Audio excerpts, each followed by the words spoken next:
আজকাল শিক্ষিত লোক ছেলে মেয়ে তো ঘরে ঘরেই আছে, কিন্তু সংস্কারী ছেলে মেয়ে, জ্ঞানী ছেলে মেয়ে খুব কম। জ্ঞানী, সংস্কারী, বিবেকবান ছেলে মেয়ে না হলে সংসারে উন্নতি কোনোদিনও আসে না।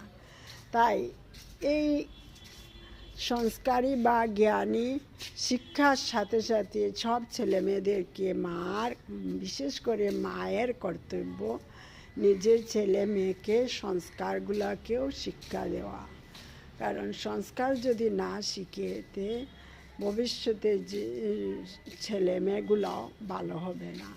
বা ওই যদি মেয়ে হয়, ও স্বামীর ঘরে গিয়ে শ্বশুর শাশুড়ি, দেওয়ার, ননদ, বাসুর ওদের সাথে কীভাবে কোন সংস্কারে চলবে ও জানবে না। তাই ওকে সংস্কার, বিশেষ করে মেয়েকে হোক আর ছেলেকে হোক, মায়েরা সংস্কার শেখাতে হয়। সংস্কারই হলো বড় শিক্ষার একটা অঙ্গ।